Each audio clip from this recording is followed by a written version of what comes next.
Welcome to Meet the Author, where you can join in on insightful conversations with best-selling and award-winning indie published authors.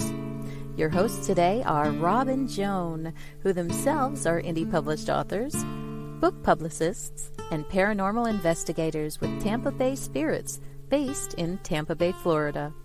Thanks for dropping by. And now, on with the show.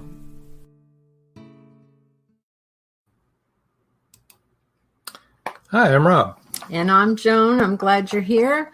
I'm glad everybody could come in. Welcome to our show. If this is your first time, I hope you enjoy it. And if you're a repeat viewer or listener, we're glad to have you back. We have two amazing authors with us tonight, whom you'll be meeting shortly. Don't forget, we're on WLFE-DB.com, where we also now stream live on TV. Variety Unlimited, LGBTQ Friends, and Paranormal Views. So there's something for everyone. Hello, George. Glad to have you here with us. Hello, George. Oh, hello, Paulus. We're also glad Paul Hollis is also here. Yeah. So it was from across the pond there, very late at night, Jan Domagala. Hi, Hello, Jan. Hello, Joan and Rob. I think I've been here before. I think you have been too. I think you have been too. Yes. Okay. So want to also remind everybody about indiebooksource.com. There's close to 100 authors there with hundreds of books that you can shop by genre or by author. That's indiebooksource.com, and you need to support those indie authors today. So without much ado, I think we should introduce and bring in Trish Ostroski. Can't talk today. Hello, Trish. Hey, hello. I'm happy to be here. It's very exciting to meet everyone. Yes, sorry, I was distracted by that. What? I'm going to take my job back. You want your job back? Yes. Okay. I'll see you later. Jan just came in too. Hi, Jan. We're glad that you're here. Okay, Trish, back to you. Why don't you tell people a little bit about your life and why you wrote the book, There's a Rooster in My Bathroom? Okay, sure. I'd love to. Well, I had a goal for a long time to write a book, and then I finally got around to doing it. I've had a pretty adventurous life. I grew up in Ohio and then went out to Los Angeles. I was involved somewhat in the entertainment industry and in theater. I was a playwright, also a theatrical reviewer, and produced an awards program too as well. I served in the Peace Corps a few years ago in Eastern Europe, and that was very interesting. And by the way, the name of my book is There's a Rooster in My Bathroom. And I actually shared a bathroom for a period of time while in the Peace Corps with a rooster. With a rooster. Yes. Of course, yes. There's nothing unusual about that. My book, it was a memoir, but it has a lot of life lessons. At the top of the show, Joan mentioned there's something for everyone in this show, and I think that it's the same is true of my book. There's a wide range of chapters and life lessons, walking the Los Angeles Marathon, being in the Peace Corps.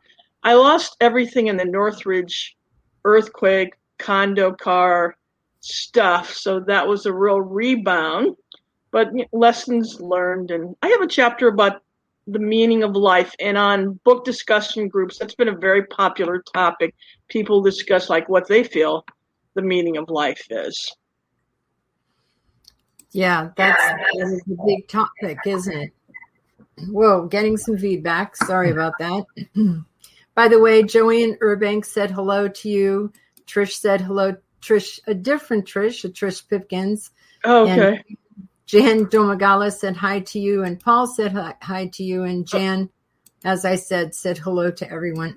Glad to have you. Well, what a friendly group, huh? Yes, we have the best audience ever. And they ask insightful questions and make great comments. And go ahead and comment all you want, people, because we love to hear what you have to say. And you can go ahead and ask Trish any questions that you want. And so you had said that, okay, here's your book. We'll bring that up. Now, this is really a memoir of your life, right? And all the Yes. things that you've been through. And actually, the whole title is There's a Rooster in My Bathroom, A Quest for Meaning in the Bathroom, the Bedroom, and Beyond. That was the boardroom. The boardroom. And beyond. Well, okay. Each chapter. I'm not going to talk anymore, guys. Yeah, okay. Take over here. I wanted to mention each chapter. When he said bedroom, I started to laugh. So Okay. I'm sorry. Well, we know what he's got in his mind. It's only 7:00, but I wanted to say that each chapter, I have an inspirational quote at the end. Some are my own quotes, but some I've gotten from well-known people. I'm just going to share one with you. Dwell on the beauty of life. Watch the stars, and see yourself running with them. That's from Marcus Aurelius. Yes, quite a famous fellow. Yeah. So, what made you decide to go into the Peace Corps? That was a big step at that stage in your life, right? Yeah, it was. Actually, I became interested in it when I was a teenager. And I revisited it later on in life, and I thought about it for a while. And then one day, walking home from the gym in Los Angeles, I decided that, today's the day. I went into the Peace Corps website, and I saw that they were going to shut down applications in a couple of months. So I just had enough time to get all my ducks lined up and started submitting. And I remember I was listening to the Lakers game when I was submitting my last piece of that, and sort of everything went on from there. I was interviewed. You have to fill out a lot of forms and tell a lot about yourself, and it's a process. But then I got assigned, and actually, it's a funny thing. Today, in 2013, so June 2nd, 2013, I was flying to Philadelphia to be going over to the Peace Corps, an orientation there, and then the next day off to Eastern Europe in Moldova. So this is kind of an anniversary, so it works out very nice. Yeah, George, in my opinion, all Peace Corps members are unsung heroes who deserve far more credit as peace warriors than they receive. And I agree with that. And I thank you for those kind words. Yes. And that's true. What did you do there? I worked in community and organizational development. Actually, I was in the city Derlesh, Moldova, which was right outside of the capital city, Chisinau. I'm not sneezing, that's the name of the city, but I was the first Peace Corps volunteer to ever serve there. So it was kind of pioneering. I was assigned to a new NGO, and one of their goals was English, the earlier the better. So we ran some English programs at a college. I visited a lot of schools. We also got a lot of programs going in the neighborhood, and I worked with a secondary organization that helped disabled children. Now, when I was in the 5th grade, I went to a Catholic school, and in the social studies class, there was a caricature, like a cartoon of the teacher at a board, and this was the Soviet Union, and there was a kid just like crying next to him. This is all a drawn picture. And it said in large letters, "There is no God." And so I was always curious, like, what would life be like in the Soviet Union? How would kids feel? And lo and behold, I ended up going to a former Soviet Union country. And one of the things I'm most proud of is that there's an organization, International Cities of Peace, that's based out of Dayton, Ohio. So one of my projects was to make my host city, Derlesh, to be an international city of peace. I was very proud of that because of all the group effort that went into it. We put in a peace pole in a park, and it was the first city in the former Soviet Union to obtain that designation. So that made that little 10-year-old kid back in the 5th grade in Ohio, very proud. You just never know what life is going to take you to. it sort of came around full circle to that. So I was very happy about that. And it did a lot for the community too. That's amazing. Yeah. I'm getting a lot of feedback. Oops, sorry. Yeah. Okay. Are you hearing it in the audience? I don't know whether they're getting the feedback. Maybe if I sit forward like this. Yeah, it doesn't seem to matter. It's when I'm in front of the microphone. I think that's when we get feedback off of your computer. Hello, Ted. Trish hears the feedback. Trish hears the feedback. Trish Pipkins does. Hello, Ted. Ted is our station manager. Glad you could make it today, Ted. Glad to have, a little feedback, but it's all good. I think when I leaned Jan, okay, people are hearing. Thanks for letting me know. Is it better now, though? Sounds better to me. I'm not hearing it now. Yep, everybody was hearing feedback. Right. Thanks for the feedback and the feedback. I just have to sit like that. That's the only thing. All right. Another thing that I wanted to talk. I mean, come on. The Peace Corps is the most amazing thing, I think. And thanks, Paul. And Jan says it's better too. Good. This is very comfortable, so none of you should worry. I don't think they're worried. I don't think they are either. The Peace Corps is amazing. I mean, it was an amazing thing for you to do. And Ted says they're earbuds, but the problem is on her end, Ted. It's on Trish's end, not on our end. Anyhow, as I was saying, the Peace Corps, I think, was the most amazing thing that you did. The most perhaps impactful thing on your life would have been the Northridge earthquake, which kind of makes one stop to think. You've lost everything, right? Yeah. Your car, you said, was as flat as a pancake. Yes, it really was. We were living in California at that time. Yeah, I remember that. Oh, okay. But we were out in Riverside. We were Riverside. Okay, I was just like a football field away from the actual epicenter. So and back behind me was the Los Angeles River, so it was like soft ground. So things went bad very quickly. But I learned a lot of life lessons and took on the challenges. And although it was tough for a couple of years, in the end, not so bad. And I had other fun things I did too. I actually did stand-up comedy at the Ice House, something I always wanted to do. It was a challenge to put a show together, but it was a lot of fun. And then I did a few local shows, like for charities, got on their bill, and really a challenge to do it, but very enjoyable. So I encourage people, go out and do some of those things that you've always wanted to do. Yeah, life is short. Right? Oop, there it goes again. There it goes again. Sounds like a bear, like George Dismuke said. Sounds like a bear growling. Yeah. Let's get on to check some of the contacts for Trish. And maybe you should do the talking since I'm not talking too good tonight. There's no feedback when you talk. Okay. Just wrong words come out. That's all. Okay. This is how you can reach Trish at trish.ostroski. That's OSTROSKI. And her email is Ostroski with a T at the end. OSTROSKIT@gmail.com. And now we're going to get to the book giveaway, as long as we've got this up here. And take this off. And here we go.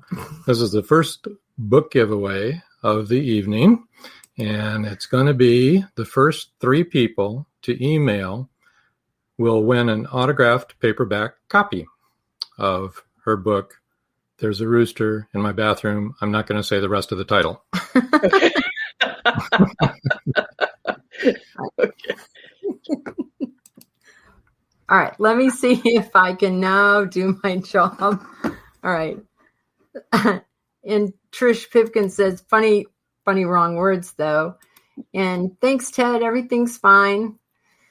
Yep, Ted said, just want to jump on and say hi, make sure things are good. Yes, if the guest has earbuds, you will have less, but it's okay now. But yeah, Trish says the Northridge quake was scary. That was really scary. And actually, it was not too long after that we moved to Florida. Oh, okay. All right. And it was, really early in the morning, like 4:00 in the morning. So a real wake up call. It was so dark outside. All the lights went out, so you couldn't really see anything. Yeah, it rocked our house too, but nothing as bad as what you guys got. That's for sure. Yeah, no, we had no damage or anything like that, but it was bad. And we knew a lot of people that were, stuck in their bedroom under, parts of their house for quite a long time before they were dug out and different things like that all of you that were actually in Northridge went through. That was a bad one. And then we had a lot of aftershocks. Oh, yes. Hundreds. Yes. Yeah. Those were scary. Days. That went on for days. And our pool, our pool, I don't think stopped sloshing back and forth for days. It was a crazy one. The other thing I wanted to talk about, though, and this is really cool, I think, put the book cover is, let's show everybody the book cover. That's the book that you'll get. The first 3 people to email win an autographed paperback copy of There's a Rooster in My Bathroom, which starts with, it has a lot of memoirs and funny things and serious things and really good life reflections on life. Yes. But Trish, you were a stand-up comedian. Yeah, I did that for a while. It was one of my goals to do that. And I took a class, and as part of the sort of graduation ceremony, you got to be in a show at the Ice House in Pasadena.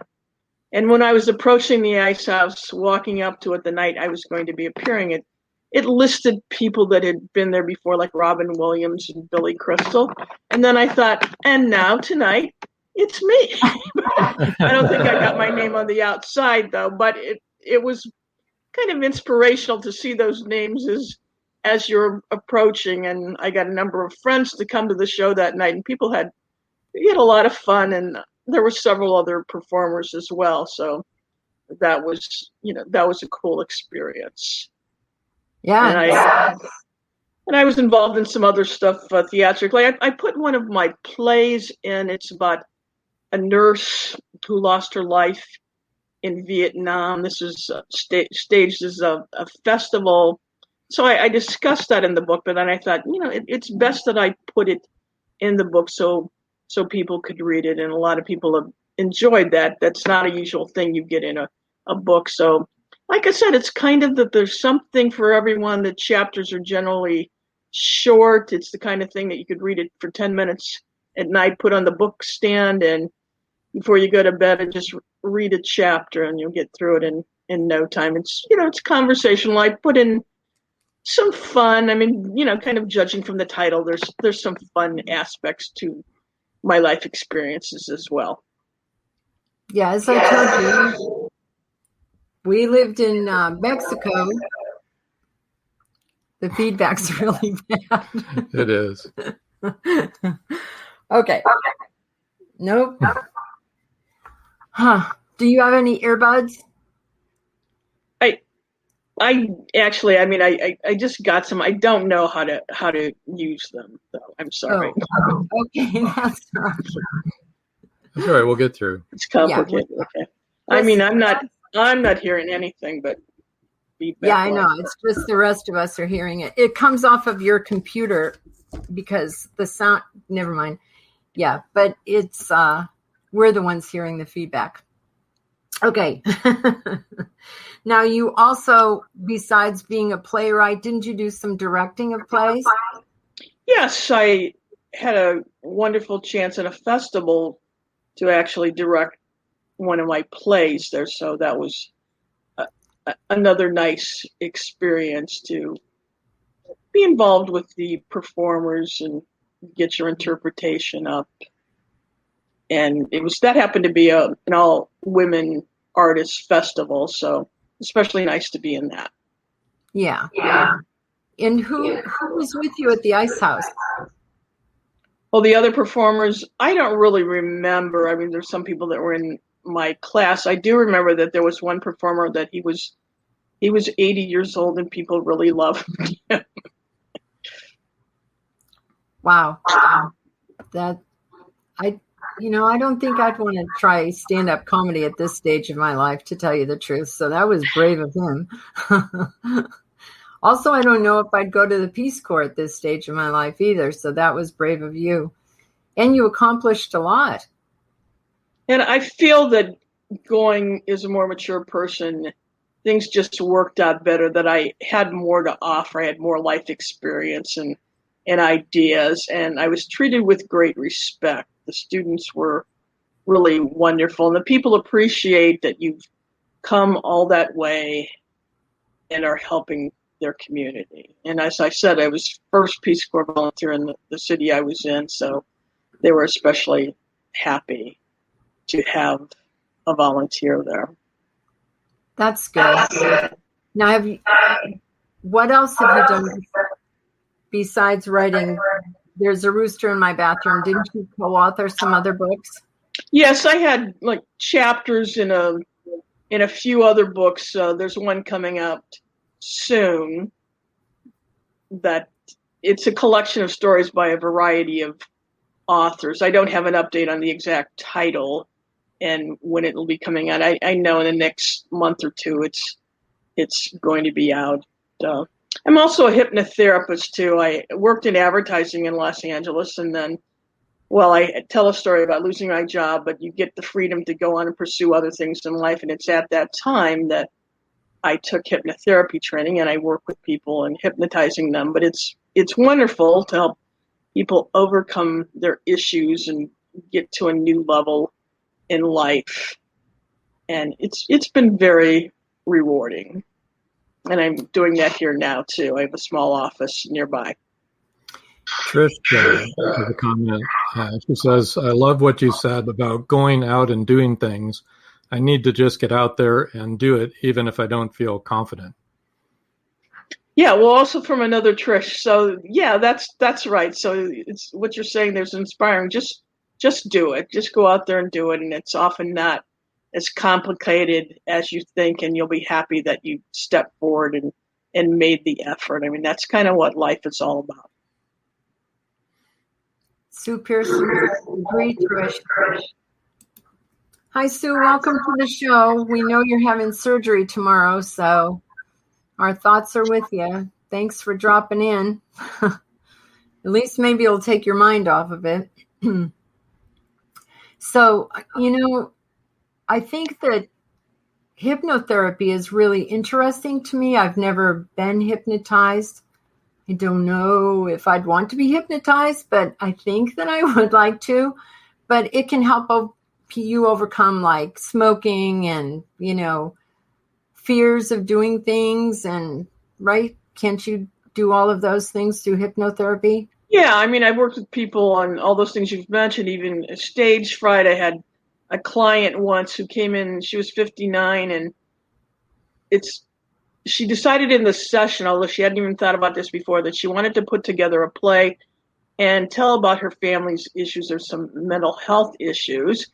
And then on her 60th birthday, I was sitting in the front row of the audience, and she had this play being staged. So she'd never written a play or acted. So she took steps for that year to get a director, get instruction, learn how to do it, and stage the show. And it was a success. So, and I had another woman who was interested in art. It just sort of came to her in the session, and right away she got into an art class.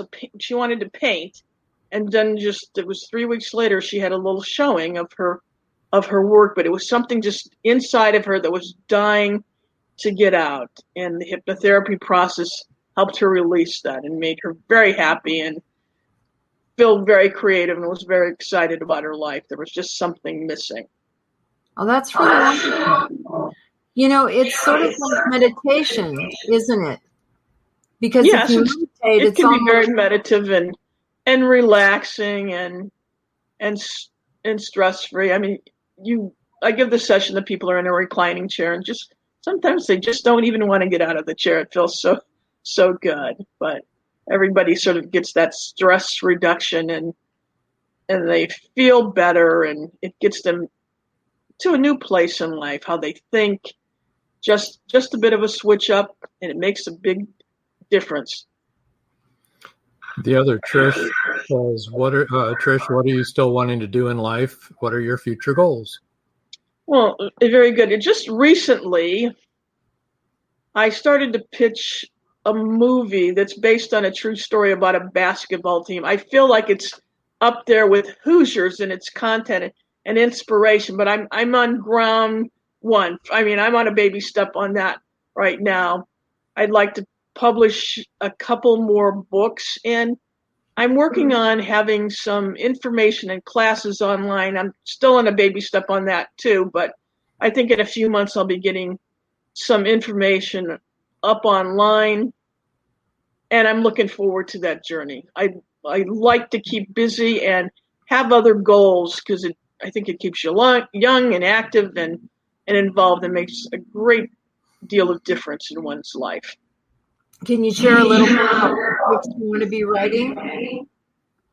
What I'm going to be writing? Well, I'm kind of debating that. I do want to write a children's book. I have an idea for it. It's something that I wrote in college years ago.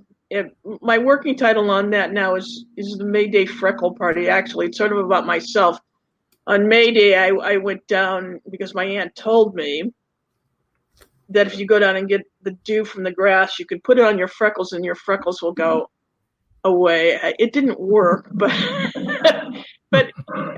kids have that sort of thing, that maybe something bothers them and makes them feel different. So I'm concentrating on that one to be my children's book. And for another book, I have a couple ideas, but I want to flesh it out a bit more before I talk about it. I had freckles when I was a kid, and I had red hair. And my grandmother told me that the freckles were where all the angels kissed me before I was born. Well, that's a nice thing. So then I was like, oh, good. Yeah, and then my freckles didn't bother me. And then one day my freckles went away, and I think I kind of missed them. Exactly true. I miss mine. I just wanted to say again that the book giveaway is the first 3 people to email will win an autographed paperback copy of Trish's book, There's a Rooster in My Bathroom. And her email is Ostroskit. So it's OSTROSKIT, which of course means Trish Ostroski. And it's at gmail.com. So say that again. I'll say that again. OSTROSKIT at gmail.com. And you can find Trish on trish.ostrowski. If you just look for her on facebook.com, you can find her there. Okay. And indiebooksource.com. Yes, Indie Book Source, like all of the authors that actually said hello tonight. They're all on indiebooksource.com. And remember, if you read a book and you like a book, would you please give the author a good review? It helps all of us a lot. We have one more comment here. George says, George already emailed her. Hope I was one of the first 3. Good luck. Yay, George. Trish said, I did want to mention, for anybody else, I mean, I realize that some people might be out of the country, that my book was the online book of the month in April, and I reduced the price on the ebook, and it's still reduced. So if it doesn't work out for you, paperback, and maybe you're out of the country, that could probably help you out. But thank you so much. Yes, we do have a lot of people that listen out of the country, actually, and that watch. So we're at our time where we have to take a break, and we need to do some commercials. It'll take 3 to 5 minutes. And when we come back, we'll have Lillian Brummet on. And so sit tight, everybody. Don't go away. There'll be another book giveaway in the next half hour. Thank you.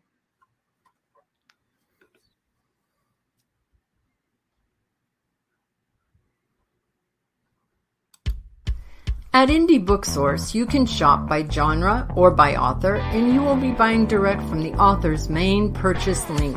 We offer hundreds of titles in formats that include ebooks, paperback, hardbound, and audiobook. Support an indie author. Visit indiebooksource.com today. In a world where advancing technology is outpacing crime solving, the O'Rourke team continues their relentless pursuit of justice. Bioprints is the first book in the O'Rourke crime novel series where it's high-tech crime versus old-fashioned detective work. Visit carternovels.com or amazon.com and check out Bioprints today. Oh, yeah. Life just got sweeter now that WLFE-DB has merchandise. Show your support by purchasing your t-shirts for WLFE, Paratalk Radio, Inside the Drag Closet, and more. But it doesn't stop there. T-shirts, coffee mugs, tanks, buttons, cloth bags, and more. Go to WLFE-DB.com. On the top bar, click on the merchandise tab and bam! There you go. You got merch. Support the shows. WLFE-DB.com. WLFE Digital Broadcast Network presents Variety Unlimited Television. Watch shows like Meet the Author Podcast, The Bipolar DM, Just Cindy, Card Pulls and Coffee, Unfiltered Talk with Bryce, and more. That's right, our shows are your shows on WLFE Digital Broadcast Network. And now, back to the show.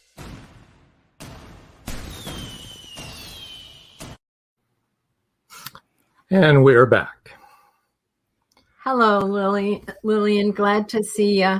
How are you doing? Hi, Rob. Hi, Joan. How are you guys doing today?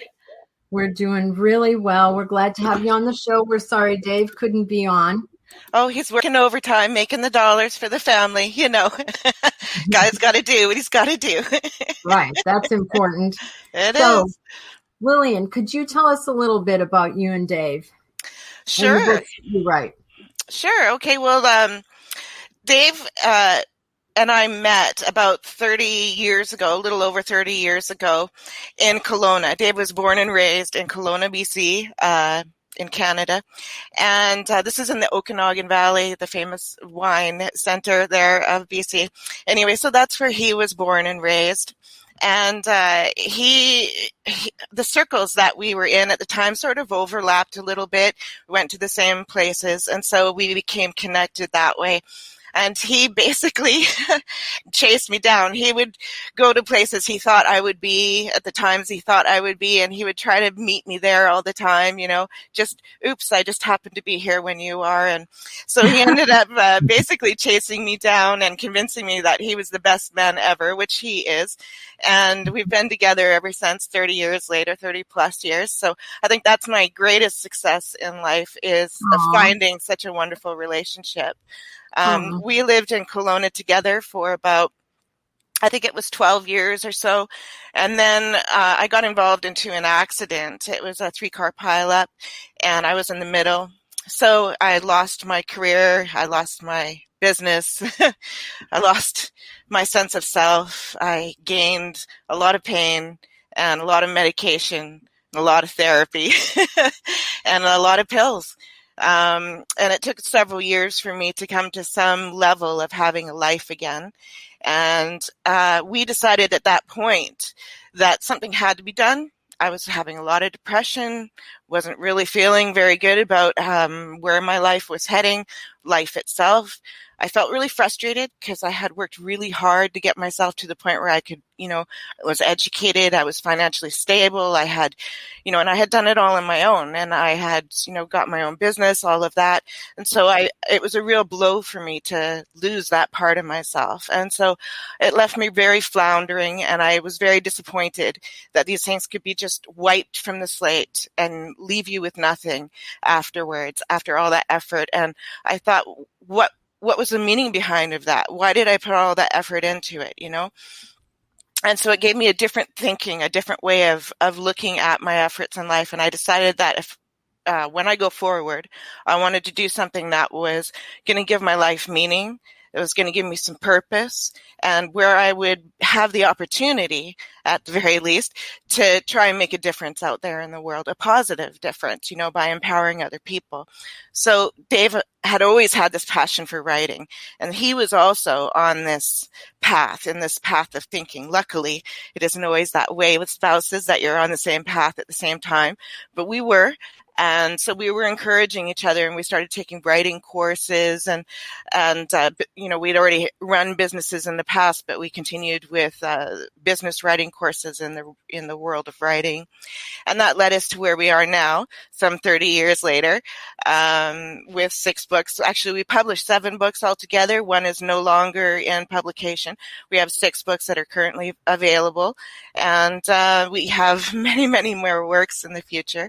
We have a huge passion for the environment, for being very proactive in life. So we're big on composting and cooking from scratch and gardening. We go out there and we clean up the shores and clean up the trails, and, we participate in every way that we can from where we are in our lives to try to make a difference, in our own lifestyle, let alone what we do in our careers. My husband is a drum teacher. He also repairs drums, refurbishes them. He has a little side branch volunteer project from his Angle Hill studios, where he calls it Drum It Forward. And so every so many years, when he has gathered up enough materials, such as a washer or a wing nut or a cymbal or a part, so he gets all these parts together, and when he has enough of those type of parts and materials, he'll go to a number of schools or nonprofit organizations and music places that encourage music and the arts, and he'll go there and he'll help them refurbish their equipment, get it running, take it out of the cupboards and closets, get it repaired, get it so the students can start playing them, that kind of thing. And so that's a real passion of his. And we just really love living here in Creston, BC, which is the 3rd residence that we lived in. We lived in Kelowna, then Grand Forks, and now in Creston, BC. And we just absolutely love it here. This is where we're here to stay. You've really overcome a lot. I mean, that's for sure. Kudos to you. Thank you. You're a very strong woman, and to be able to turn it around and make something positive out of it, that's very impressive.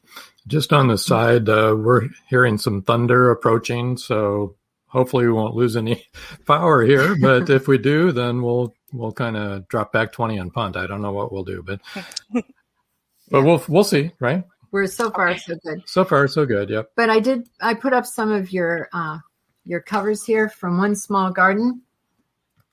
That's one book. Is that the latest book?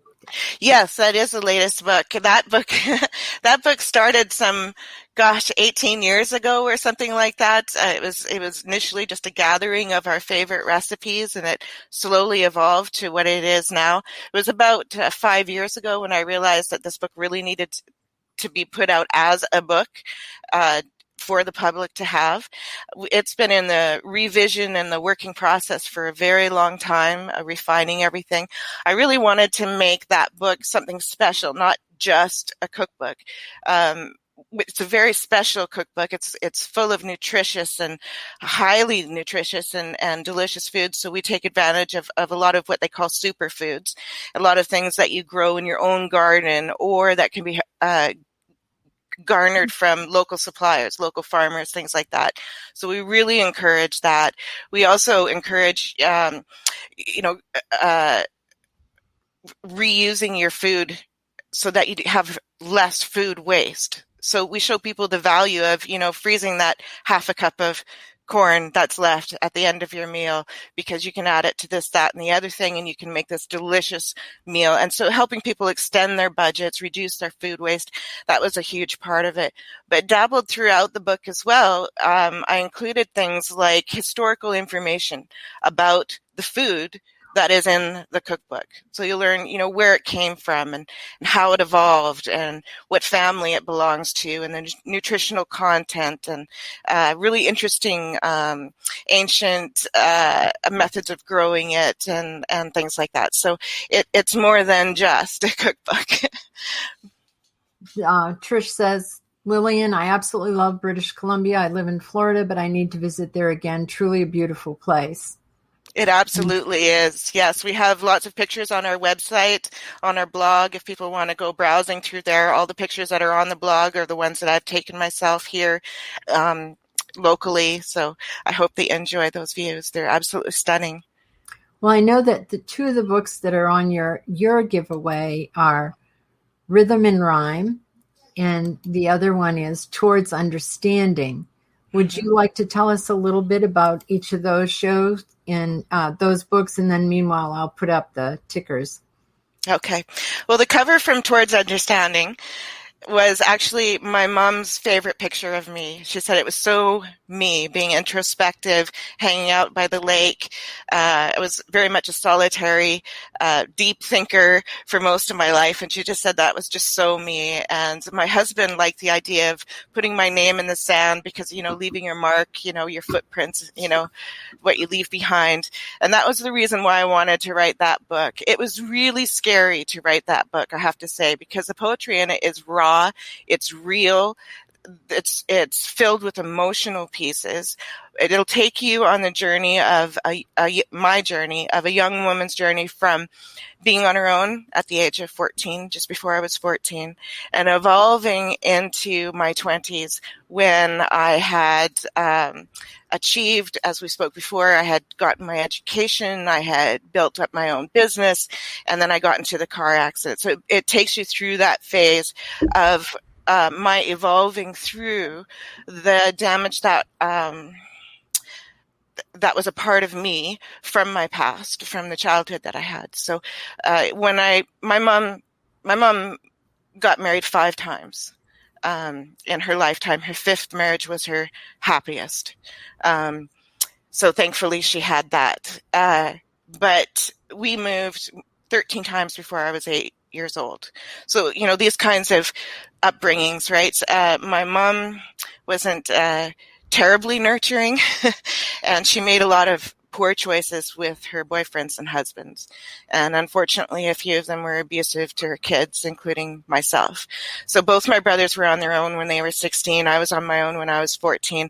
It was later on in life, in my 20s, when I was able to become friends with my mom on a different level, not as mother and daughters, but we bonded on other levels, mostly about gardening. My mom was passionate about gardening. She was a master gardener, and she also ran a hobby farm in Kelowna, a market garden hobby farm, where they specialized in rare and endangered species. And that grew my passion for making a difference with gardening, with seed saving, and getting involved in those types of organizations. Well, that was you really are an overcomer. You're a survivor. To have gone through a childhood like that, and then to have overcome that, and now you're moving forward in your victory there, and then to get hit through no fault of your own in another accident, and then to have to overcome that. I am sure that book is very raw and very real. Jen said, "You're a strong woman, Lillian. Thank you for sharing those personal bits that formed who you are." Absolutely. I agree, Jan, 100%. And Trish Pipkin says, "Lillian is a victor. I love it." And that's the truth. Oh, you're all so sweet. Thank you. Well, I think they're just telling the truth. So the first 2 people to email will win an ebook copy of either Rhythm and Rhyme, which we'll talk about that in a minute, or Towards Understanding. Towards Understanding is the cover that you saw where she's standing in front of the lake. And to win that, you just have to email at idbrummet@gmail.com. That's Is that LD? No, That's LD. an L. Yeah. Thank you, Lillian. Of course. LD Brummet, Yeah. LDBRUMMET @gmail.com. All right. So now if you could tell us a little bit about Rhythm and Rhyme, the other book. Okay, so Rhythm and Rhyme is it's equally raw, but it comes from a different level, so a more mature level. So it talks about, it covers topics ranging from celebrating love and the solace and the healing power of nature itself. But it also covers deeper topics such as life obstacles, difficulty in relationships, the heavy weight of grief, and the power of music. It's a collaboration of both Dave and my poetry, and it's sort of split in half, mine and his. That's how we decided to split it instead of topic or what have you. Our styles of writing poetry are very, very different, and yet we're both very playful with words. We like to paint with words.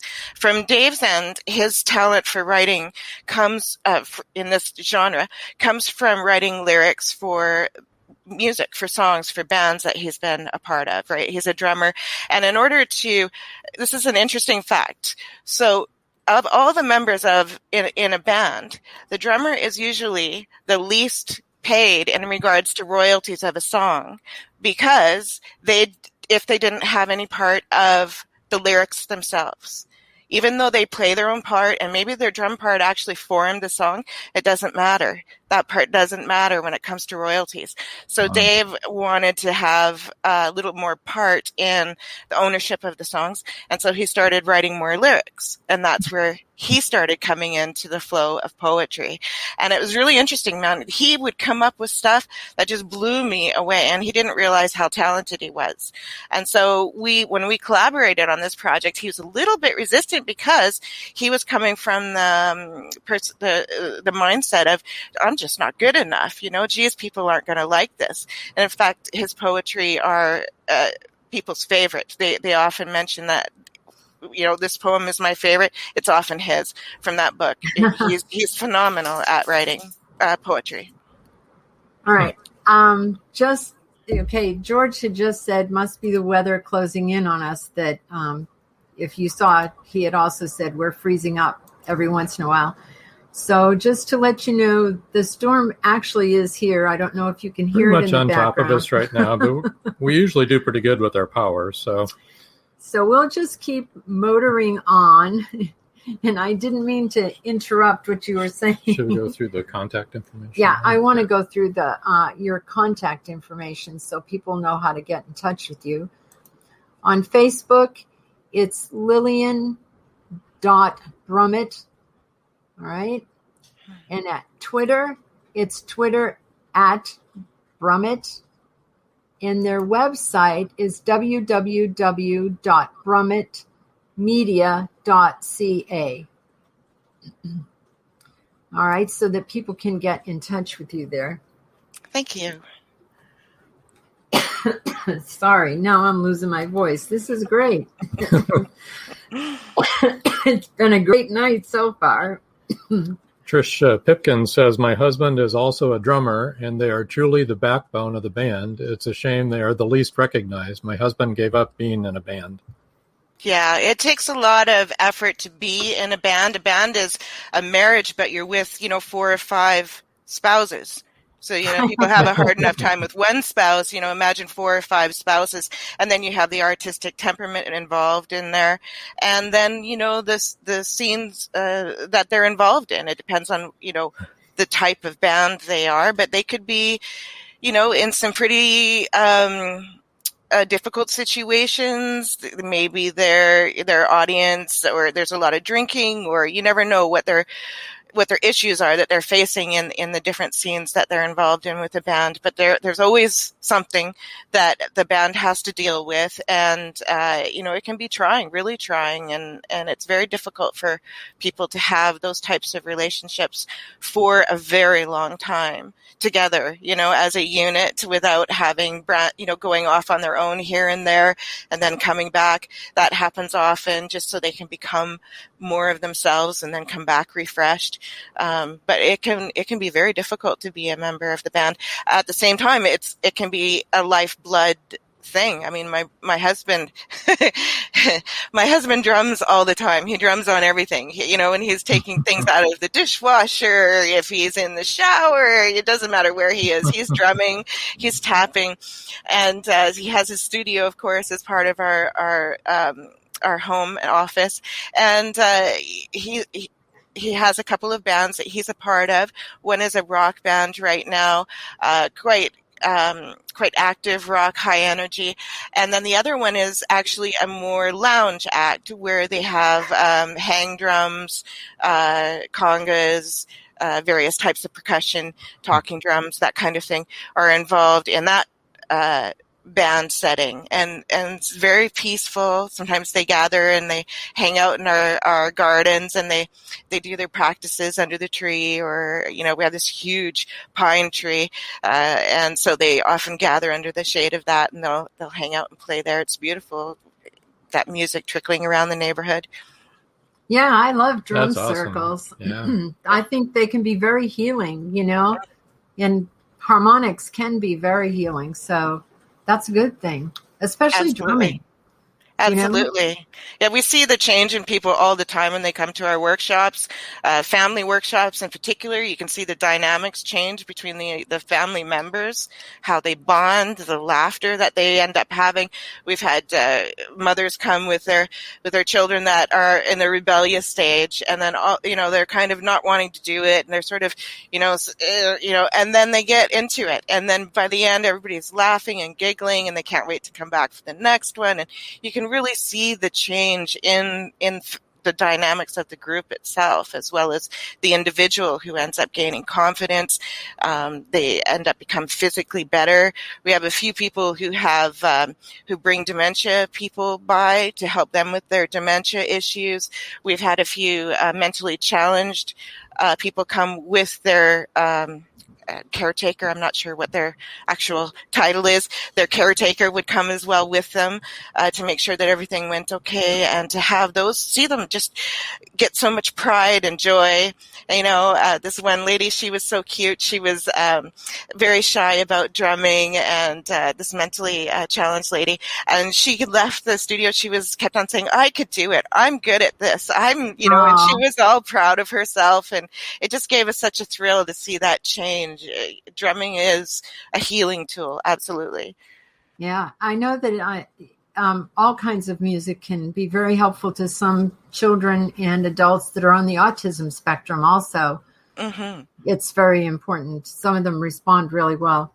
It's great for stress, too, because it puts you in this meditative stage where you're in the now. And you're listening. You can't be thinking about things because you're listening to the dynamics of the group. When are you going to come in? When are they going to come in? And what part you're playing? And are you playing it on time? Those kinds of things are going on in your head. So your head is just firing off. All these synapses are just going like crazy in your brain. And that's really healthy for your brain. But it's also very healthy for you as the individual. You come back into, it's like womb. You're coming back into this real life, the music stops and real life comes back in, and you feel different. You really do feel different. Trish says, I've seen music even used to help animals. Mm-hmm. And I think that that's true. Also, I did want to put up one other book and talk about that very quickly. It's Purple Snowflake Marketing, How to Make Your Book Stand Out in a Crowd. Yes. Because as we said, we all want to be the purple snowflake, not the white one. Yeah, that title, I just absolutely love it because of the visual factor of, you're in this midst of this heavy snowfall, and it's really heavy nowadays, a really heavy snowfall of authors. And now you have to stand out. How are you going to stand out? So that's what that book walks you through. It's based on a 2.5 decade experience in this career, but also the experience of running businesses are in there as well. So we talk about it from the business aspect. When you have published a book, you are a business, whether you feel like you are or not. There's lots of benefits that come with that, though. There's all kinds of tax deductions and all kinds of wonderful things that you can utilize if you know where to look and how to find that information. So we show them how to utilize that, how to find that information. We walk them through the process of developing a business plan, developing a marketing plan, an action plan, a succession plan. It sounds really complicated, but it isn't. It doesn't have to be this big binder of paperwork that people might be imagining right now that they're going to be working on. Your business plan might be 1 page or 3 paragraphs or something like that. It's really designed to make each book that you release, you would have a marketing plan for the life of that book, which can be longer than the contract that you have with the publisher. So it takes you through the life of that book and how to create a marketing plan for the life of that book, for every book that you release, and how to make that book a purple snowflake. That sounds like a really good book that we could all benefit from reading. I think that one of the most difficult things for creative people is self-promotion. It can be, but you can really, once you know the ropes, it can be quite fun. I find it really fun now. Originally, it was one of the most difficult things. I was in very, very much uncharted territory. I felt very inadequate and nervous. But 2.5 decades later, it's one of the most fun things for me. I love doing things like this. I love appearing on blogs. They call me a master marketer and a guru networker. So, it's just something that I really enjoy doing now. When we released the cookbook, it was released officially in February. It was available for people to purchase. So as of that moment until about mid-May, using the Purple Snowflake marketing techniques, we were able to get into 38 different media. We were either interviewed or mentioned or featured in some way in 38 different media. And then plus, we got into the Creston Card and Stationery Store, which is stocking our book. We got the Creston Food Action Coalition group. They're utilizing our cookbook as a fundraiser, so they're selling it in the farmers market. We got the Grow Fresh project, which is funded through the Columbia Basin Trust organization, a nonprofit organization, and what they're doing is they're teaching people how to garden and then also how to cook from that garden harvest. So they're using our cookbook in their cooking classes. And the Kettle Valley Food Co-op, they're displaying it on their shelves for their clients. So, the methods that we teach in the book really do work. I use them all the time. I can't remember it all, so it's my own personal guide. I go back and I'm checking, did I do that? Did I do that? If I haven't done it, when can I work it into the action plan? Yeah, that's great. Yeah, your website is really good. It's got not only all your books on it and the blog, but also has links to like Dave's business and with the drums and all sorts of good information. So that was a very nice website. Yeah, really well-done website. And don't forget Indie Book Source, too, because all of these authors can be found there, and we have direct links to buy their books right on our website. There you go. So we're going to ask, Lillian, if you have anything to ask Trish, and Trish, if you have anything to ask Lillian. You're both strong, overcoming women. You've overcome a lot, and you're to be applauded out there. We appreciate you and hearing your stories. So if you guys have any questions for each other, you want to talk to each other about anything, feel free to. I just want to say it was really wonderful to have you both on tonight, and you both have overcome so much and now are giving back so much that, I'm really impressed, and just, hats off to you. good for both of you. That's very kind. Trish, I do have a question. When you went through the devastation of losing your belongings and your home, and did you find that you lost a sense of self? Did you have to discover yourself before you rebuilt your life? Well, in a way, but it also lets you tune into that these are many material things, and there were some things that were special to me that I lost, but it does give you a focus of, that things are just material, and those aren't the most important things. When I was going away to the Peace Corps, I really either gave away things or donated, and I kind of stripped my life that I just had minimal possessions. In a way, that was a very freeing experience. I don't think I have a question, but I just did want to make a comment. Oh, you Canadians, you're always so much nicer than Americans, and it's so nice to share the stage with a Canadian. Oh, thank you so much. Oh. Hi, Mary Lou. Yeah, sorry I tuned in late. Hopefully I can find a replay. Yeah, on Facebook, on Meet the Author podcast page, on Indie Book Source YouTube page. You can channel, Indie Book Source YouTube channel. You can watch all the old episodes. And so, yeah, you're on YouTube now, so you should be able to just switch over whenever you want to.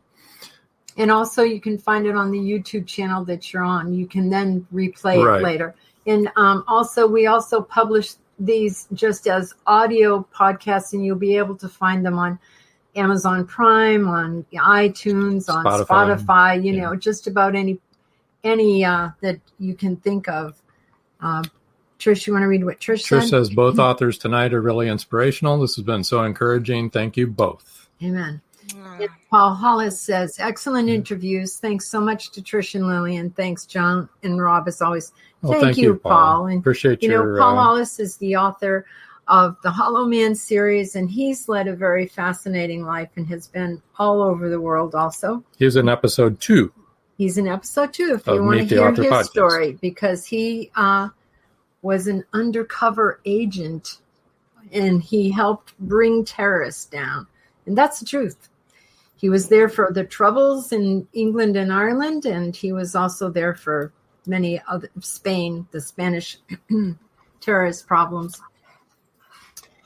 So, like I said before, if you read any of these books and you like these books, please leave a review and tell what you like about them. I know that I'm encouraged. Jen says, thank you, Trish and Lillian. Loved hearing your stories. Me too. I loved hearing their stories too. And thank you, Rob and Joan, once again, an excellent podcast. Thank you. Thank you, considering all of the sound problems. And I didn't make any mistakes, so I'm clear here.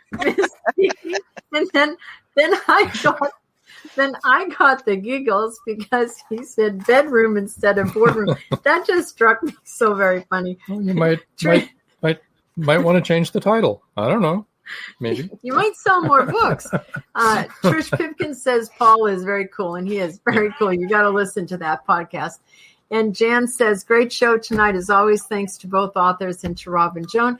And you know what? Listen, Jan he lives in England, and he enjoys. It's like I'm sure Joy's 1 watching a.m. too. Yes, enjoy his partner. It's like 1 a.m. then. Thank you guys for staying up to listen to us live. I can't even. That's so awesome. That is so awesome. And speaking of shows, next week we're off. We are going camping, so don't try to watch us live because you won't see us on the 9th. You can catch up on all the podcasts you hadn't watched. Watch any of the old ones you want and enjoy and laugh and have a good time.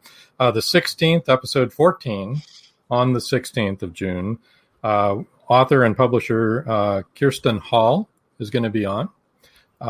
And then also with her is author Tori Gates. So both of them will be on the 16th.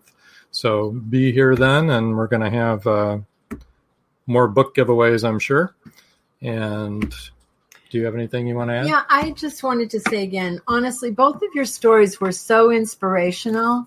You know, you're both overcomers. You both then use that to do good and to give back to the community and to try and help others. And I can't think of anything more healing than that, than to try and help other people. And, you know, just kudos to both of you. Congratulations to both of you. And it's been wonderful to meet you. And it was a wonderful show. And thank you for being our guest. And go ahead and sign up to win their book giveaways, people, and all the rest of you buy their books. Well, until next time. That's all, folks.